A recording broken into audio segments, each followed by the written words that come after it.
Akashinsi, your favorite reflection of you.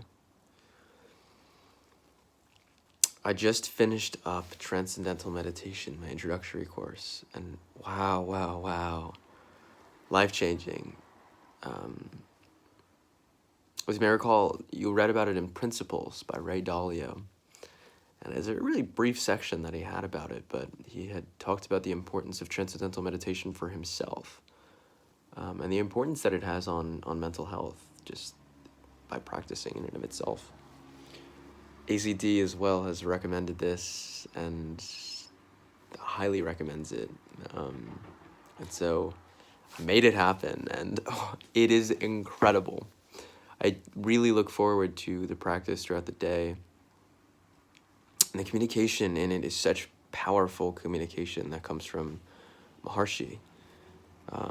My teacher, Randy, was phenomenal. He's been teaching for over 40 years now, and it's incredible to have a teacher who's so experienced and practiced to be able to draw upon their experience and to be able to ask them questions about the technique and really just draw upon their wisdom. I mean, really a man who's super accomplished in my opinion. I've realized the importance of rest, and letting go of stresses, of aligning with natural law. And by putting myself in alignment with the laws of nature, it's very easy to get what I want out of life.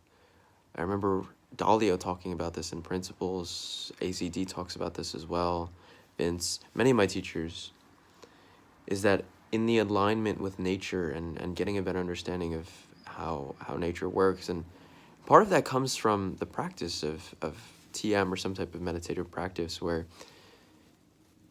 it's that we get into a pattern of coherence. Is what's happening in our brain.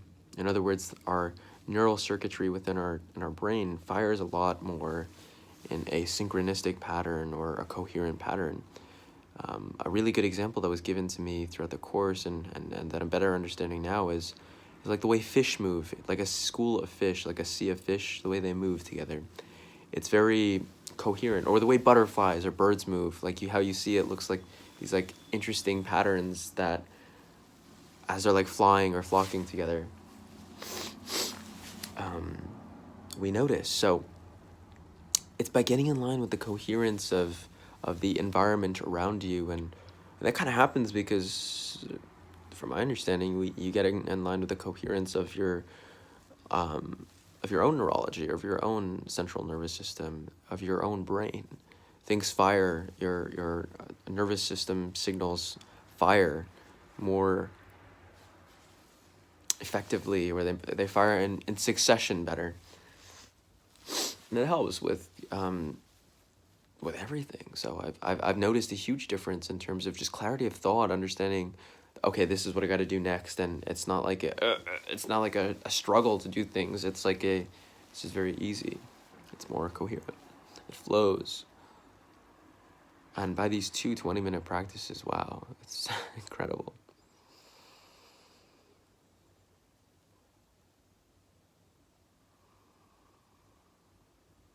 I've understood the importance of rest, and how by taking time to rest for myself, taking those extra moments, and getting deep rest in those moments. In other words, not like lounging around and not really getting rest and then feeling groggy when you wake up. No. Getting rest in a way that you only are spending a short amount of time, but you're getting a lot of rest in that period of time. It's incredible. Randy had talked about this concept of wakeful alertness. In other words, there's different states of consciousness that we have. We have wakefulness, or being awake. We have dreaming, and then we have sleeping. So these are kind of the typical states of consciousness. Obviously, awake, you're able to do activities, you're using your mind, blah, blah, blah, blah, blah. With dreams, you're not awake, but you're having kind of these thoughts, and sometimes we remember our dreams, sometimes we don't, but it's like a random eye movements that's kind of ongoing. And then lastly, we have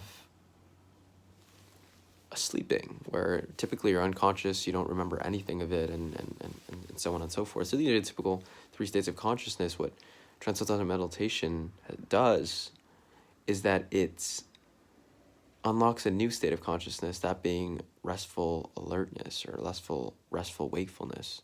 In other words, or restful awareness. In other words, you're getting that rest that you're typically getting within the dream and sleep, but you also have that level of awareness of that this is ongoing. So it creates kind of a state over a long period of time through practicing and such, of where you feel rested and awake always.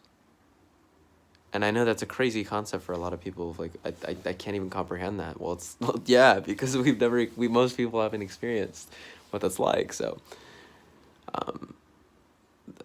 that's to say, by doing the practice, you get to a level where you release all of the stress that we've continually carried through our traumas and so on, and everything that happens to us in life.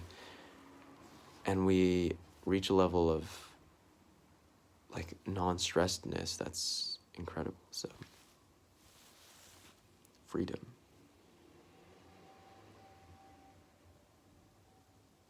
Freedom. That's all I have for you today, oh gosh.